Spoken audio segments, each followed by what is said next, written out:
on the gridiron or courtside, you know what time it is. It's Sports plus life. Sports plus life. ringside or front court or field pass, we ballin', no. Knuckle up or buckle up, I tell it like it is when I'm on my show. Home run, slam dunk, knockout, or got to go. Sports plus life. Yeah. Sports plus life. Yo, yo, yo, yo, yo! What's up? What's really good?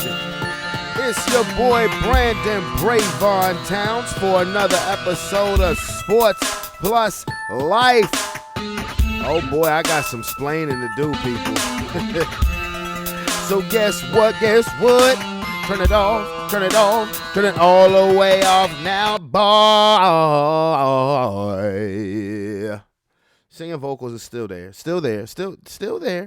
But anyway, please allow me to reintroduce myself. My name is Brandon Brevon Towns. This is Sports Plus Life. This is that there sports podcast where we talk about all of the necessary topics in sports and all of the necessary topics in life as well. Hope you like the content. If you don't like the content, I respect you and you have the freedom to go to the next YouTube video. But anyway, man, I'm going to tell you, the last week has been a trip. I did not do a Sports Plus Life last week because I was laid up in the hospital. Yeah, I was. My people, I had a stroke. I'm serious. Didn't even realize it. Just knew that something with my body wasn't right Sunday, not this past Sunday, but the Sunday before. Sunday, July 11th, if I'm not mistaken. I just noticed something with my body was not right. My vision, which still has not returned to full form. I feel like I'm almost there. I'm praying that I'm almost there because a brother got to get back to work. You feel me? You know, I haven't been to work. I haven't even driven since Saturday, July 10th, and it is now Tuesday, July 20th. So I haven't driven in the past 10 days. And like I said, last week I was laid up in the hospital from Monday to Thursday. I should have, and the thing about it is, I sat on it for a day. I had my stroke Sunday, July 11th. I didn't go to the hospital because, I'm a man. I'm like, I don't know what's going on with me, but maybe I'm going through vertigo. Maybe I just sleep it off. That's what men do. It's particularly black men when it's something that we don't know is going on. It's nothing that hurts. This isn't nothing that's painful. It's just that my vision is off, my balance is off. I feel like I'm drunk. And the crazy thing is that I was at a pool party the night before, but I didn't get drunk. I actually was a designated driver. Me, can you believe that? I was somebody's designated driver because my homeboy who invited me over, it was at his parents' house. He was lit.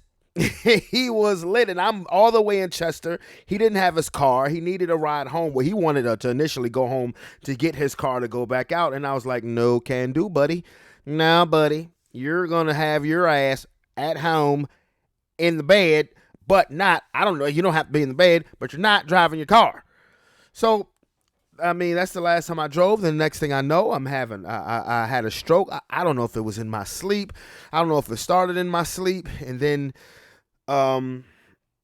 transformed to when I woke up because I wasn't pleasantly woken up, but that's another story for another day. But yeah, so I actually sat on it Sunday, had my homeboy come over. We watched the game or whatever.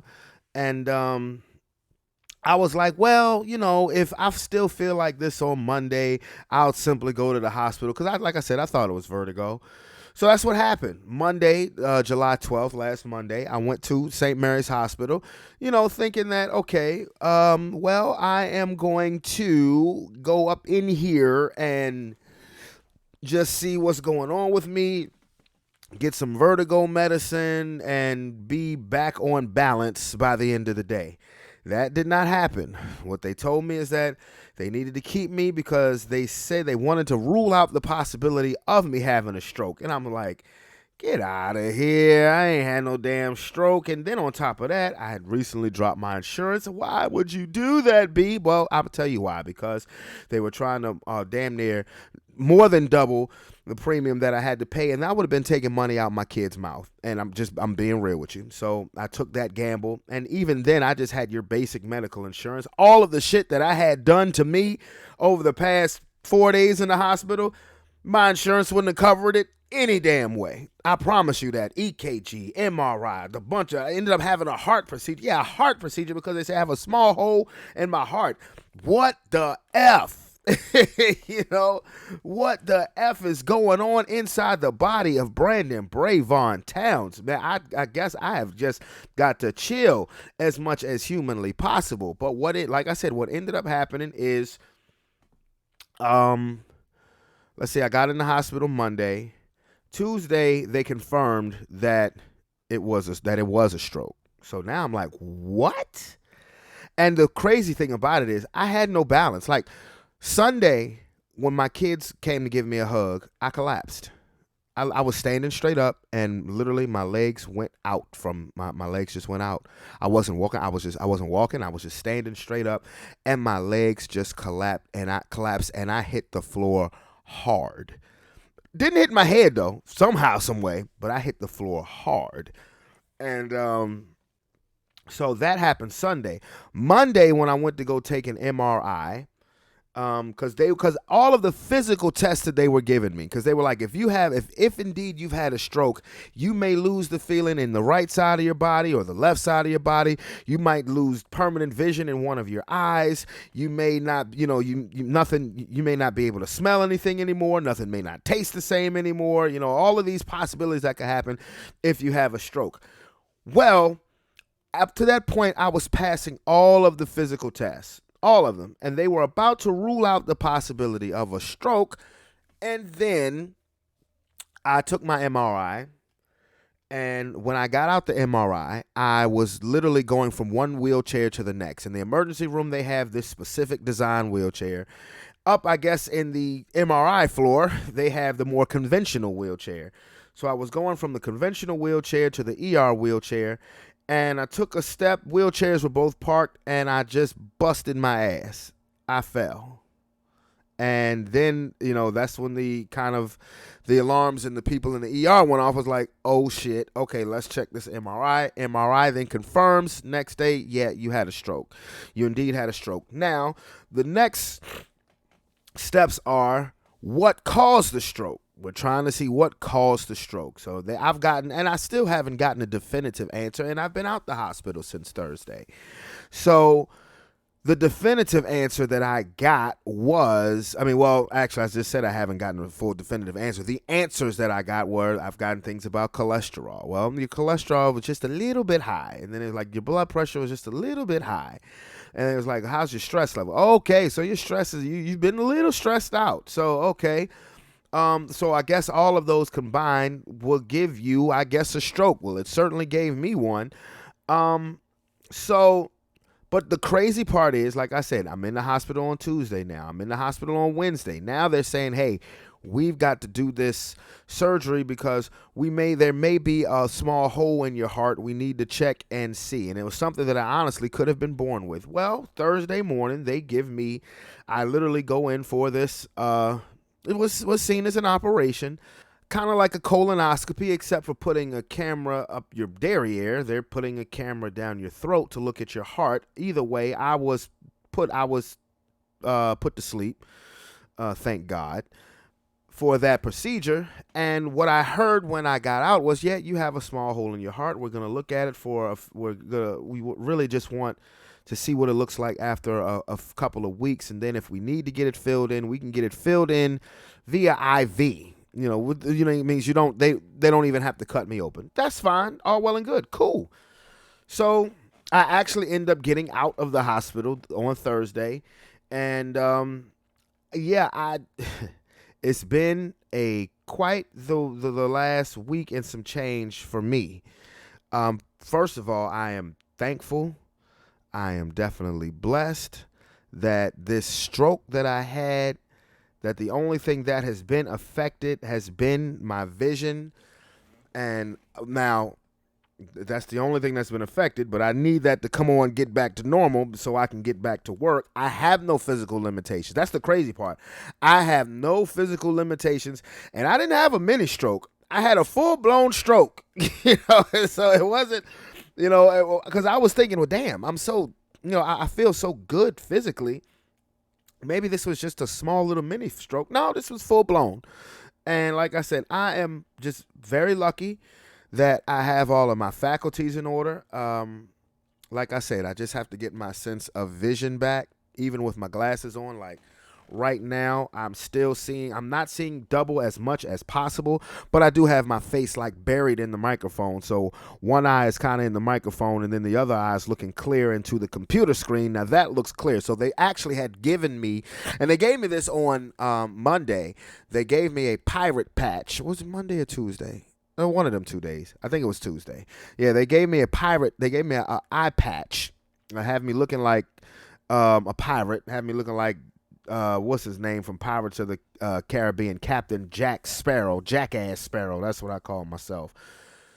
So they want me to alternate it on both eyes for an hour, then give it another hour free and all of that stuff. I mean, okay, if you say so. I mean, that's pretty much how I have to carry it. But other than that, I'm very blessed. Of course, they want me to change my diet. I'm taking these 4 pills every day. I know I'm going to have to take aspirin for my, for my blood pressure. They say I'm going to have to do that from here on out. So for the rest of my life. Okay. And one thing I just have to do, I have to get myself out of stressful situations. I need to surround myself with less stressful people. I mean, it is what it is. If you listen to this and you take any type of offense to it, then you must be that stressful individual, one of those stressful individuals that I am talking about, and I've got nothing but love for you, but kind of need to get the hell away from you. Anyway, so one thing that I did do while I was in the hospital, I definitely kept up with the world of sports, and that's what we are getting ready to get into. Oh, and by the way, side note announcement, it is Tuesday, July 20th, 2000 of the 2-1. Yesterday was my birthday. Hey! Think y'all gonna keep a brother like me on the sidelines? Hell no. Yesterday was my birthday, and I'm grateful, I'm thankful, I'm blessed, and so yesterday, really the highlight of the day was, well, for one, making it to another birthday. But my sister took us out. My sister took us out to this place called Wood and Iron. It's down near the Boulevard on Broad Street in Richmond, VA. It was a nice spot, and ended up kicking it there for about 2.5 hours. But knocked back a couple drinks. With me, nothing too tough. So definitely appreciated that. Definitely appreciated the love, and then we went out to. Well, we did end up going to Teppanyaki late and catching the ass end of the food there because everybody then got hungry. But it is what it is. But anyway, one thing I did do is I kept up with my sports. Boy, these NBA finals are something, aren't they? The Olympics, we'll get into that. But without further ado, let's start off talking some basketball, bro. Let's get to it. The NBA Finals, the 2021 NBA Finals. I have heard people making the same mistakes over these NBA Finals as they have made all playoffs. Remember what I said a couple of weeks ago when it was still the conference finals. Every team had been written off at some point. And at that point, it was Phoenix versus the Clippers and Milwaukee versus the Atlanta Hawks. Every team had been written off in some form or fashion during these playoffs, which has been marred by a lot of injury. But I'm honestly not trying to hear that shit because it's a part of the game. And again, when the NBA Finals happen, Phoenix jumps out 2-0, and guess what? I've heard people say, I don't even think the Milwaukee can win a game. They are maybe the sorriest team ever to reach the NBA Finals.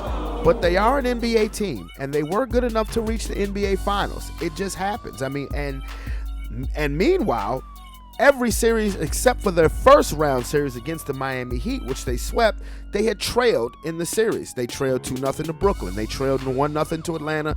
They trailed 2-0 to Phoenix. And what I said the last time I did a podcast is that I was not going to summarily dismiss them. I thought Phoenix would still win the series, but I did not think that this was going to be a one-sided whitewash like everybody was starting to paint it out to be after game 2 of this series. I did think Milwaukee was going to win game 3 and game 4 on their home court. They did that. What I did not think was they would win game 5 in Phoenix, and I thought this would end up being either a Phoenix 6 or 7 game series. It may still very well be Phoenix in 7, but I tell you what, it ain't going to be Phoenix in 6 because the Milwaukee Bucks went into Phoenix and beat the Suns in game 5. And what was that, Saturday? It's crazy. Ever since game 2, all of the games have been spread out by 2 days. I mean, okay. But yes, Milwaukee is a game away now from shutting everybody up and winning their first NBA championship in 50 years, since 1971, since Oscar Robinson and Lou Alcindor, a.k.a. Kareem Abdul-Jabbar.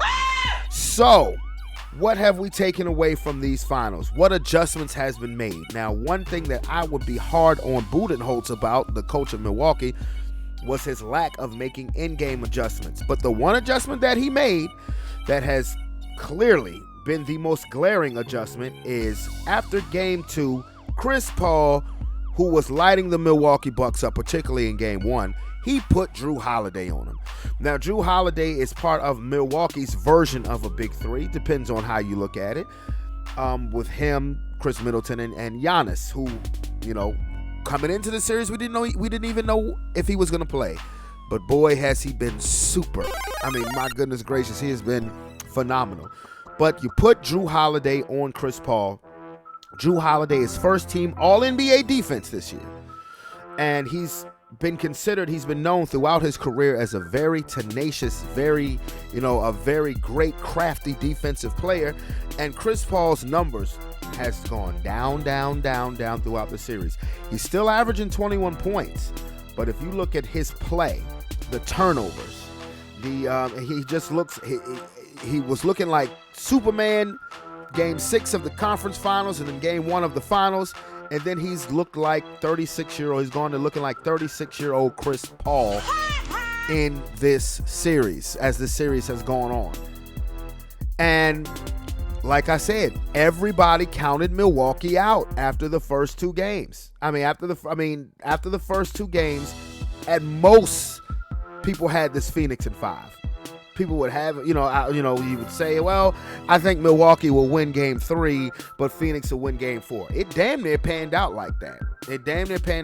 As Milwaukee did have to make a fourth quarter comeback in game 4, highlighted by that block on a alley-oop attempt from Devin Booker to DeAndre Ayton, and Giannis making that was a hell of a block. It was a hell of a defensive play by Giannis. But in game 5, Phoenix got off to a perfect start. They led by 16 after 1 quarter. After that, the rest of the game, I guess with the exception of maybe the last 2 minutes of the fourth quarter, the rest of the game was all Milwaukee. And here's the crazy thing about it. Giannis had 32. I want to say Middleton had 29. Drew Holiday had 27. Okay, that's big 3-like numbers. When those players play like that, who else in the league is going to beat them? The only team I would think of off the top of my head, if their best 3 players were all healthy versus Milwaukee's best 3 players, would be Brooklyn. That's the only team that I could think of. When Giannis, Middleton, who I hope people are starting to appreciate Chris Middleton for the player that he is. People call him a poor man's Kevin Durant. I'm not going to go that far. I'm going to say Steve Smith 4.0. If you guys remember, and maybe this is me showing my age here, but if you guys remember Steve Smith, who played for the Atlanta Hawks and the Portland Trail Blazers and was actually on Dream Team 2, that guy, I believe that Chris Middleton is that guy 4.0. But when he plays well and Drew Holiday plays well, like I said, I'm thinking of the trios in the NBA, and it's not many. It's really gone back to dynamic duo. But the only team I could think of is Brooklyn. Honestly, the only team I could really think of is who could outplay them, because think about it. Phoenix's big three, Chris Paul, Devin Booker, DeAndre Ayton, last game gave you a combined 81 points. You got 81 points from those three guys, and you still lost. Say another motherfucking word, and this Devin shit is Booker over. has put up 40. Low-key, my new favorite player.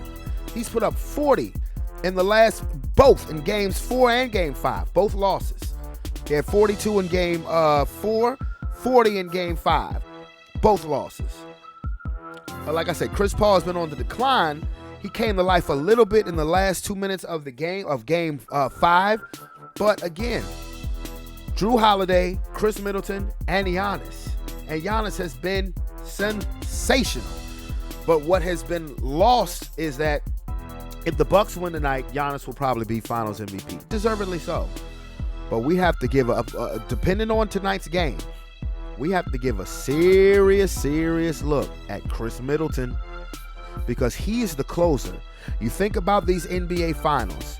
He's only had, I mean, of course, you don't want to have a bad game, period, in the Finals, but in these NBA Finals, some of your stars have had bad games. Devin Booker had a horrible game 3. He didn't even play the fourth quarter, scored 10 points. Chris Middleton had a bad game 2. He had 11 points. That's it. Middleton has been great in game 1, 3, 4, and 5. Game 2 was his only blunder game. He went for 40 in game 4.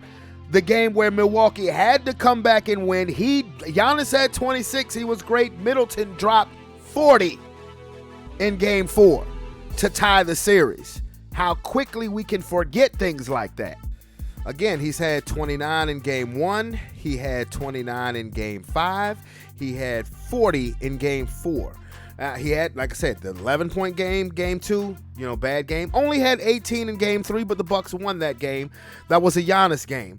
But yeah, we definitely would want to give Chris Middleton love. And listen, both of these teams, this is kind of the joy of not having any emotional attachments to either team and just watching these two teams hoop. I have reasons why I would be happy for either team who won this championship. Of course, I would want to see Chris Paul, after all of the years, get himself a ring. The Phoenix Suns have never won a championship. That is something that I thought that would be cool to see. I definitely would be happy for Monty Williams. The brother coaching, I mean, if I'm not mistaken, we ain't had a black head coach win a championship in the NBA since Doc Rivers did it in 08, if I'm not mistaken. And I think my math is correct on that one. And so, let's see. Those would be my reasons for the Phoenix Suns. For the Milwaukee Bucks, Budenholzer really doesn't have anything to do with it. I don't have anything against him. But Giannis, I would love to see Giannis, who took the money to stay in Milwaukee, to stay put, didn't decide to go to a super team, let the team build around him. In today's NBA, my favorite teams now are the teams that are actually homegrown. I'm always going to be a Lakers fan. I was born and bred a Lakers fan. That will never change. But I respect the hell out of the San Antonios, the Duncan Parker and Ginobili era. I respect the hell out of the Golden State Warriors, even though, yes, they did get Kevin Durant. Steph, Clay, and Draymond were all drafted there. They were all developed there, and they all won there. I love teams like that. I mean, I'm not, like I said, I'm a Laker fan, but I'm tolerating LeBron because the Lakers is the team that he chose to go to after the 2017-2018 season. So it is what it is. But I also would be happy for Chris Middleton, because how many times have we heard, even in these playoffs, Chris Middleton cannot be your second best player on a championship team? You sure about that? Drew Holiday. Yeah, Drew Holiday is an upgrade, and really Giannis and Middleton. Giannis and Middleton would be the ones that I would be immensely happy for because they did it the right way. They did it the right way. Now, Milwaukee has built around them. Let's make no mistake about it. Milwaukee's not a super team, but they kind of remind me of the Dallas Mavericks who won the championship 10 years ago over, Miami's Big Three over Miami's super team. And when I say that, you had your perennial all-star in Giannis. Middleton, I think, will become a perennial all-star. I mean, he's made 2 of the last 3. He didn't make the all-star team this year, but made the previous 2 all-star teams. And he's 29 years old. I think I see him making at least 3 more all-star teams. And if you top that with a championship, now you're looking at a Hall of Famer. But like I said, Milwaukee's not a super team, but they're a veteran-laden team with people who have been all-stars at least once before. I mean, Drew Holiday and Brook Lopez were all-stars back in 2013. That's a long time ago. But they still play at a very high level. Jeff Teague was an all-star in 2015 with the Atlanta Hawks. People tend to forget that, Jeff Teague is sitting there on that Milwaukee Bucks bench. He's gotten some run. He's gotten some run in the finals. Who was his coach when he made the All-Star team back in 2015? It was Budenholzer. Excellent. It was the coach that he has now for the Milwaukee Bucks, only when he was with the Atlanta Hawks. So it's not like, so when I was hearing the things, Milwaukee may be the worst team to ever be in the NBA Finals, I'm like, what? You must be out of your goddamn Really? mind. I'm sorry. I thought, the 07 Cavaliers, even though LeBron was on that team, that team was... Hey, look, you make it to the finals, then you deserve to be there. But the matchup showed, I don't think that this Milwaukee team in any era would ever get swept. I just don't believe that. I believe they would at least get a game. Like, if you put them up against the Shaq and Kobe Lakers, I believe the Lakers would beat them in 6 games. I just do. If you put them up against the KD and Steph and Clay and Dre and Iggy Warriors, they would get a game off of them. They would get 2 games off of them. Yeah, they would. I would give them LeBron in 2 finals against the teams with KD on them only got 1 game in 2 finals. I believe that Milwaukee would get at least 2 games and 2 games facing them in 1 appearance. So you got to put some respect on their name. I mean, they're veteran laden. They've been built the right way, kind of like the Mavericks were. You built a nice supporting cast around Dirk. Now you didn't have a second per se current All-Star. And like I said, Middleton didn't make the All-Star team this season, but he made it the last 2 years. But I mean, hell, Middleton and Drew Holiday are supposed to be playing on Team USA, which actually starts in 4 days. 4 days, 3 days. So if they close out business tonight, they will be heading to Tokyo, if there'll even be Olympics. Again, I'll get to that in a second. But those are the things that I wanted to point out in regards to why I would be happy if either team won. What I would be happy for when either team wins. I'd be happy for Giannis and Middleton for the most part. Bringing over Holiday and then midseason bringing over PJ Tucker definitely added toughness that the Milwaukee Bucks needed. And should the Phoenix Suns come back and win the series, I'll definitely be happy for Chris Paul. I'll be happy for Monty Williams. I'll be happy for that franchise. First time that they've ever won a championship. So, to me, it's hard for me. And I like to have a rooting interest in any NBA Finals. But it's hard. But what I've done with this NBA Finals is just enjoyed the games. I've enjoyed the games. And I don't want to hear the notion, which of course I've already started to hear, but the notions, well, these teams only got to the finals because of injury, because of this, that, and the third. If this, that, and the third hadn't happened, then these 2 teams would have never been in the finals. I said this the last podcast I had. I don't want to hear that shit because it's a part of the game. It happens every year, whether we want to admit it or not. Injuries play a part a number of times in determining who is a champion in sports, and at least in team sports. Not talking about one-on-one, not talking about tennis or boxing or something like that. But I mean, come on now. I've heard, and it really gets on my nerves when I hear, well, if Anthony Davis and LeBron had been, you know what, they were. Well, if Kevin Durant or if James Harden or Kyrie Irving hadn't went down, guess what, they did. I mean, come on now. Like I said, do I have to go down the timeline of the what ifs or if only that have happened in sports over the years? I mean, come on, 1989, the Pistons sweep the Lakers in the finals to win their first championship, the Bad Boys Pistons.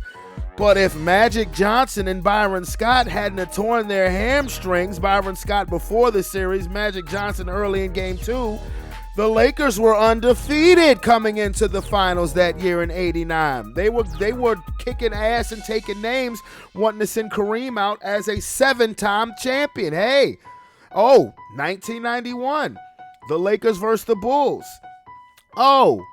If James Worthy hadn't gotten hurt in the Western Conference Finals with a high ankle sprain, Phil Jackson can't make that defensive switch and put Scottie Pippen on Magic Johnson because Michael Jordan couldn't guard him. I mean, come on now. 2019. If Kevin Durant and Klay Thompson doesn't get hurt, do you think the Raptors are going to be winning an NBA title? So, come on, man. I mean, even in football, if the Chiefs' offensive line hadn't got broken to shreds in the previous 2 playoff games, of course they would have beat the Bucks. Come on now. I don't want to hear it. It happens. Because Lord knows we don't want to take anything away from Tom Brady and Michael Jordan. We don't want to do that now. But it happens. Hell, I could sit here with a straight face and say with confidence that Magic Johnson would be a 7-time champion and regarded as the GOAT worldwide, if not for injury. It just is what it is. It just is what it is. I could say that. I could say that with my fucking chest. Okay? And be pretty much spot on because I have all of the evidence that would prove me right. But you know what? Injuries happen. It's a part of the game. So whether it's the Milwaukee Bucks or the Phoenix Suns who hoist that Larry O'Brien trophy, put some respect on their name. And don't try to leave them with an asterisk because, hey, if Bam Adebayo and Goran Dragic hadn't got hurt last year in the bubble, who knows? The Lakers might not have beaten Miami. But it happened. It is what the hell it is. It is what it is. Hell, I'll go to 2016. If the NBA hadn't given the Cleveland Cavaliers a stimulus package by suspending Draymond Green, that series would have ended in 5. Golden State would have been back-to-back. They would have never needed to get Kevin Durant. Do you understand what I'm saying? Do you get where I'm coming from? Shit happens. We have to move on from it. We have to move on and just make it better. So whoever raises that trophy, put some respect on their name, damn it. Put some respect on their name and recognize them not as the 2021 champions, but just as the 2021 champions. If it's Milwaukee, guess what? Giannis did it the right way. He did it the right way, and Middleton can be the second best player on a championship team, and he's the closer. It can happen. It can happen. The Phoenix Suns has already proven me wrong because like I said, y'all remember a year ago when Chris Paul first said that, well, I guess a little less than a year ago because the finals was in October. But you guys get what I'm saying. Last NBA offseason when Chris Paul was traded to the Suns, I was like, what the fuck are you doing, dude? You need to go to, I tell you, it was crazy. I said, you need to go to Milwaukee and play with Giannis. That's it. That's where you need to go. So Phoenix has already proven me wrong just by getting to the finals. I mean, Chris Paul has proven his greatness. I thought he should have been the MVP. I lauded for that all season long. Go back and check the episodes. I have said all season long, well, I'll say at least until midseason. Midseason when I really started, when I got out of football mode and fully into basketball mode, and I was like, hey, wait a minute, what the hell? Look at Phoenix. This is what Chris Paul is doing in Phoenix. He is the MVP. He needs to be the MVP, not Jokic. It should have been Chris Paul. Because look at the way he has turned around that franchise. Now, if they don't win, I sincerely hope that he doesn't leave. I hope that he stays put. Try to add more to that team. Because everybody in that franchise has bought into your method. They've bought into you. You know, Devin Booker said Chris is an acquired taste, but he likes him just fine. So that tells me that CP3 needs to just finish his career in the Valley of the Sun. Like I said, maybe they'll come back to win the championship. Maybe they won't. I don't know. They could win Game 6, lose Game 7. They could lose Game 6. They could win Game 6 and Game 7. I don't fucking know. We will find out tonight. We will find out tonight for sure. Okay? And like I said, either one, put some respect on their damn name. Put some respect on their damn name. Now, if it does get back to Phoenix, if I'm Chris Paul, I might be calling some people saying, hey, could you mind not coming? Because I'm going to tell LeBron, like, look, dude, I know I'm your son's godfather and everything. You coming and you sneaking your liquor underneath your seat. You know, just why don't you just sit this one out for me, buddy? Send me your support from just your Twitter message. And Rich Paul and Adele, the new couple, well, I really wouldn't give a damn about that. I mean, if Lil Wayne is your bestie, then okay. But, I mean, I don't know. I would more or less want the locals there than the celebs. And speaking of LeBron James, last week, I got home from the hospital just in time to watch the new Space Jam with my kids. Now, unfortunately, I do not have live callers here who I can just, take calls and I guess if I had went on Facebook Live, I could have had some people come into the chat and give their opinion on Space Jam. Bro, my kids enjoyed the movie. That's all that matters to me. I was definitely looking forward to it because I was a kid when the first Space Jam came out. I was 13 years old when the first Space Jam came out, and I loved it. I did. I loved it. Not so much Michael Jordan's acting, but I loved the storyline. This Space Jam, like I said, my kids enjoyed it. That's all that matters. But when I ask them, do they want to watch it again? They both say no. I'm just being real. The movie, the new Space Jam was kind of all over the place for me. Now, as far as box office, I heard it did pretty good. And, good. It overtook Black Widow for #1 spot, at least for the weekend. Does that really surprise you, though? I want to see Black Widow. I think Black Widow, Lord knows I love me some Scarlet. And I think Black Widow is probably a dope movie. I haven't seen it yet. But if this was an Avengers movie, do you think Space Jam would have come close to topping it? No. If this was, if Fast and the Furious, if Fast 9 had came out the same week as Space Jam, do you think Space Jam would have had a chance of topping it? No. Absolutely not. And the fact that it was on HBO Max. And which is the way I watched it. We had a movie night for the kids. Like I said, the movie was it was all over the place to say. I could barely understand the damn basketball game. The actual basketball game. I could barely understand that because it was now this super game that his son created, and I guess then Don Cheadle, who was the ruler of the serververse, kind of swagger jacked, and he was taking pictures of other great NBA and WNBA players. I don't know. Like, everything that made me laugh from that movie was from the Looney Tunes side of things, with the exception of when they thought they had found the real Michael Jordan in the crowd and it turned out to be Michael B. Jordan. Yeah, that part to me was absolutely hysterical. But the movie itself, well, I mean, like I said, as long as kids enjoyed it, because I know I enjoyed Space Jam 1 back in 1996 when it came out. And like I said, this movie was all over the place, man. It really was. I mean, I don't understand why it was 2 hours long. Honestly, I don't get why it was 2 hours long. But like I said, everything that made me laugh was from the Looney Tunes side. So, I mean, it is what it is. As Space Jam, as the original Space Jam has aged in years, it's gained in popularity. It has become now a cult classic. Do I think that Space Jam, A New Legacy, will do that? I don't know.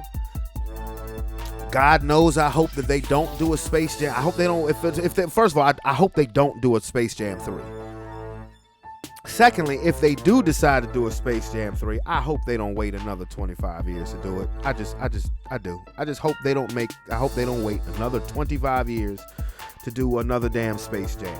I'm serious. If they decide to do one at all, which I'm pretty sure, I think we all hope that they don't.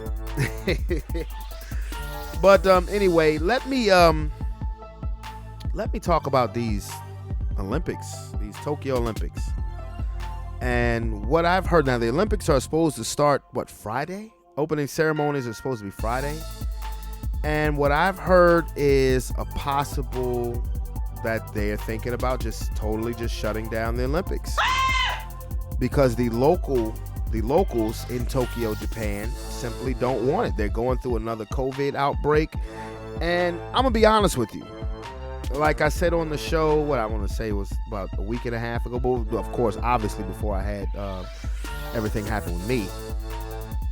But I think that they should have gotten the games the hell up out of Tokyo. Bye, bitch. I do.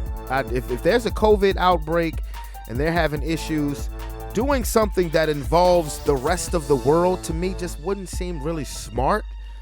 Like I said, me personally, I would have gotten the games the hell up out of Tokyo. And now it's to the point where they're thinking of possibly canceling it. You're going to have so many athletes and so many reporters that are just going to be confined to a bubble now. And that's the way it's going to be for at least 3 weeks, that you're going to have, you're going to be confined in a bubble. You know, you're not going to have any of the Olympic experience that I guess people love. Me, like I said, personally, I don't care about the Olympics. I don't even know if I would watch them. Even the basketball team, which now has had to replace players because of COVID protocol. They put JaVale McGee on the team, which I actually liked, because the USA had lost 2 games because they don't have any size. All of the big men don't reside in America anymore. All of at least the elite big men of the NBA are not American anymore. I mean, with the exception of Anthony Davis. So them putting JaVale McGee on the Team USA basketball team, because I damn sure ain't calling this a dream team, doesn't bother me in the least little bit. I think it's fine, because like I said, we don't have any size. And what is JaVale McGee going to give you? He's going to give you extra possessions, and he's going to give you defense, and he's going to give you effort. But again, like I said, as far as the Olympics go in general, I think they should pull the plug on it if there's a COVID outbreak, because numbers are starting to spike again, and now we got this variant thing. You know, now me, yes, I'm vaccinated, and to those who are not vaccinated, I don't cast any judgment. I don't care. It's a personal choice. I just would ask if people who are not vaccinated, just, I guess, be more responsible. To the people who are being responsible, who are not vaccinated, I'm not talking to you. But to the people who are going out here wilding out, knowing that they're not vaccinated, and spreading it around, because that's all they're doing, then that's just not cool. Like, I was talking with my uncle about this the other day. I want to say it was the day after I got out the hospital, and he was just straight up. He said he think if you're not vaccinated, you just need to stay your ass in the house. And I didn't take it that far, but I mean, I'm like, if again, as I just said, if you are not vaccinated and you are not being responsible, then you are messing it up for everybody else.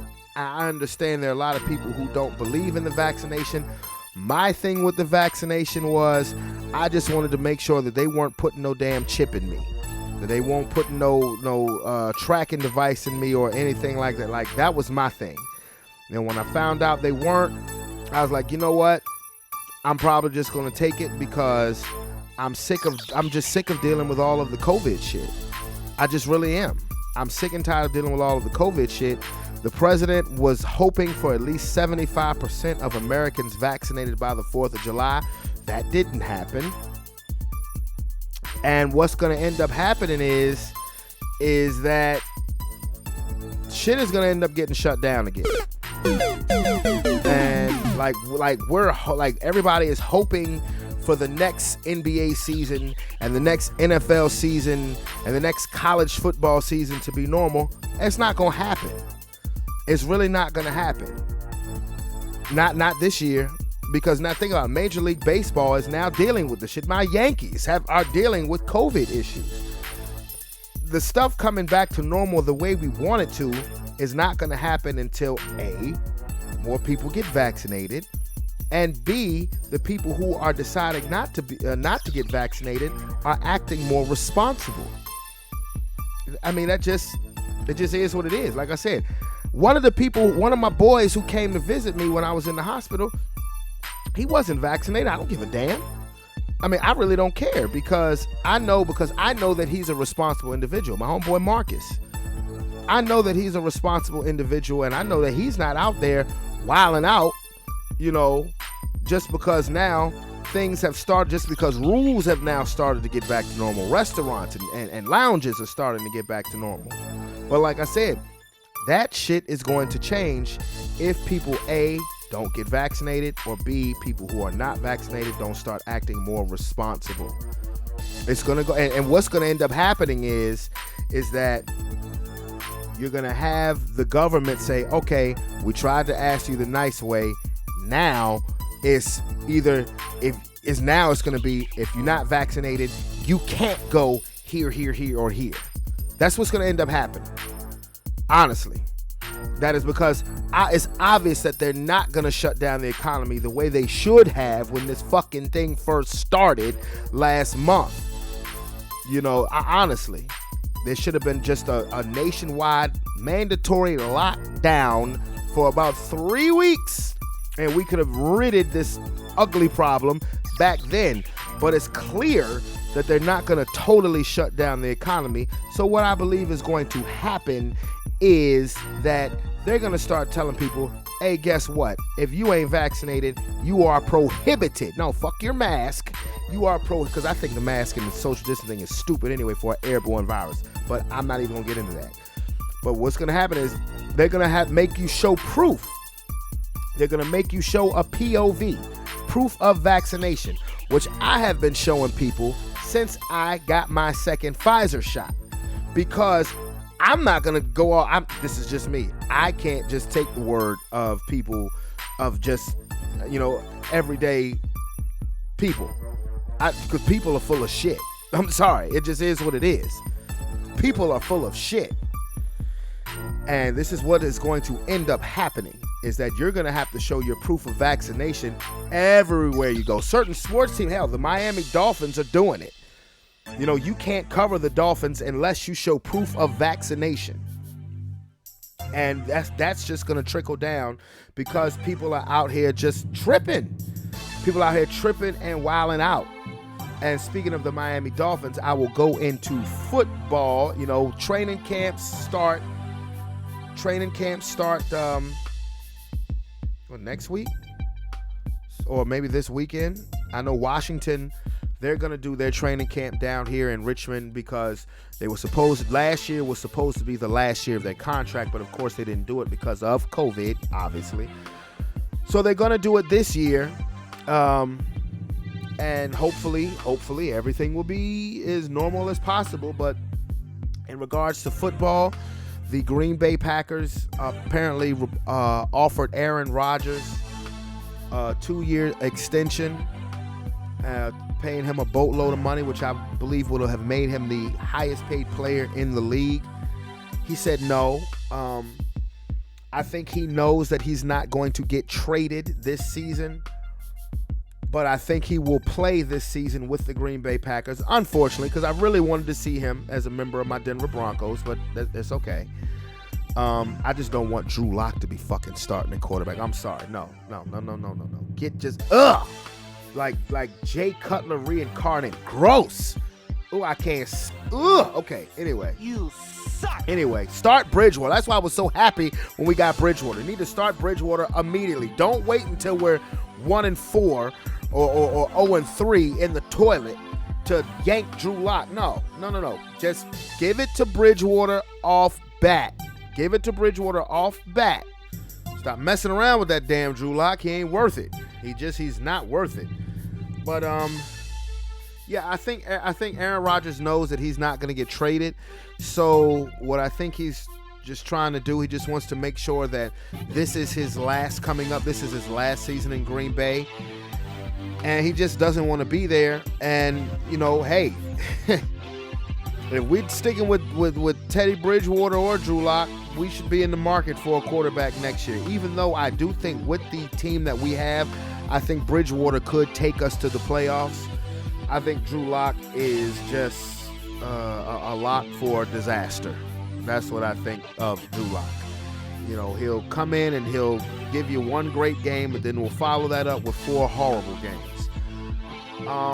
And in other news, the Rams running back Cam Akers just ruptured his Achilles. God damn! Oops. I mean, he was a pretty good running back, and definitely I know was going to be a great part of their offense. Of course, now you got Matt Stafford as your quarterback now for Jared Goff. I guess the positive there's really no positive to having your running back, your starting running back, rupturing his Achilles in training camp, but if there was a positive that you could take out of this is that, hey, you should at least be able to find another running back and get him acclimated with your system by the time that preseason starts in a couple of weeks, but by the time the regular season starts, hey, Adrian Peterson's available. AP, I'm serious. Cam Akers just ruptured his Achilles. I don't know what you're working with on the depth chart. I haven't looked at the Rams depth chart, but Adrian Peterson, he's ready. He's in shape. You could.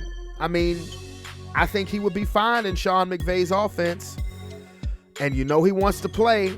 He wants a chance to get at a Super Bowl. The Rams are one of those teams that are seen as, particularly now that they've gotten Matthew Stafford. We'll find out this year about Matthew Stafford, of whether it was Detroit or whether it was him, because he got Detroit to the playoffs 3 times, no playoff victories. You're in definitely a better situation in LA, where you got Robert Woods, Cooper Kupp. They just signed Deshaun Jackson if he stays healthy. Yeah, you just lost your running back, but AP's available. I'm just putting it out there. Adrian Peterson to the Rams. Come on now. You can do it. Come on, McVay. Go ahead and sign him. And then any running backs that you have on your depth chart, you develop them, but knowing that you have a bona fide, legit starting back in your backfield to replace Cam Akers. That's all I'm saying. Okay? So let's try to go from there. Let's definitely try to go from there. So, again, I don't have much football to talk because right now I'm still on basketball mode, never really on baseball mode. All-Star game was entertaining, and my Yankees stink. So, yeah, there's really no need for me to be on baseball mode. But, I'll jump back on football, as you know, I love my football. I'm not even going to discuss the notion of the Dallas Cowboys being on Hard Knocks, coming up on HBO. Why? Who cares? And interestingly enough, yesterday while I was out at this place called the Wood and Iron, interestingly enough, through one of my sister's acquaintances, I met a former Cowboys wide receiver named Zareel Smith, Cowboys and Patriots. Went to the University of Hampton. Maybe one day, hopefully one day, I'll have him on this show. But he was a wide receiver. I believe he made his NFL debut in 2003. So he was actually on that Cowboys 2003 team that actually went to the playoffs. Coached by Bill Parcells, quarterback Quincy Carter. Cowboys fans, you remember him? But anyway, that's totally different from these versions of the Dallas Cowboys, because I told him straight up, I said, hey, man, I loved your occupation, but boy, I hated the team you were with. He said, hey, you go where they pay you. Real talk, straight up. It is what it is. Real talk. So definitely shout out to him, and hopefully he'll be on the show. I'll send him this show, and hopefully he won't be too disgusted by the content, because hey, I tell you right now, you get on Sports Plus Life with your boy Brandon Brevon Towns, you can say whatever the hell you want. You can vent if you want to. You can tell me you're good and you're bad and you're ugly, whatever. It doesn't matter. And and we can keep it pro. We can keep it professional. But there's one thing that I just want you to know: you can let your hair down when you come on here. I promise you that. But anyway, all right. Well, where the buzzer?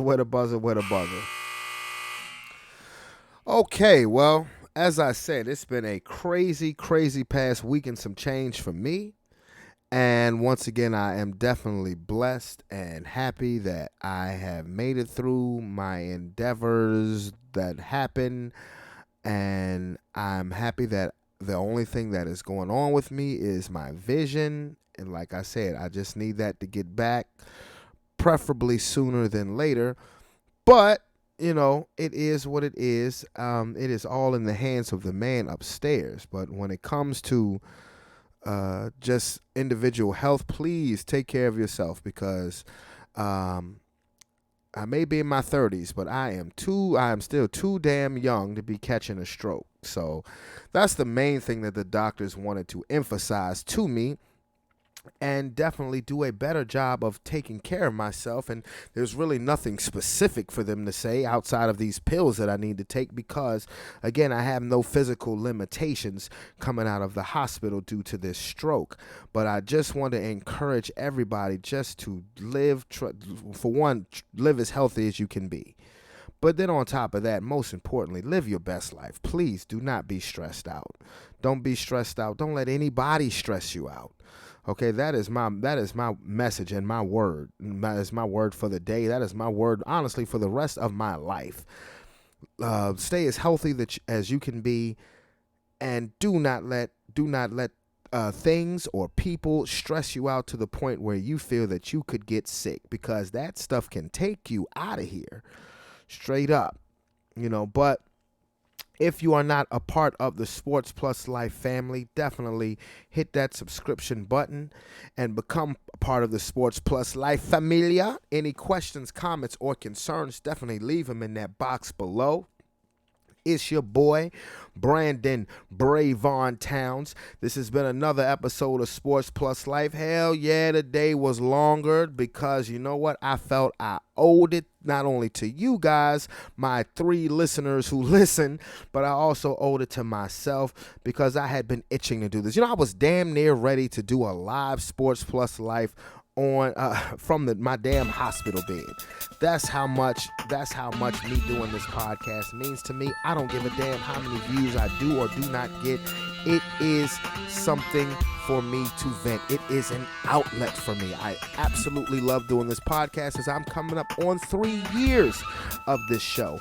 You feel me? So again, Sports Plus Life. It's your boy, Brandon Brevon Towns. I'm out this bitch.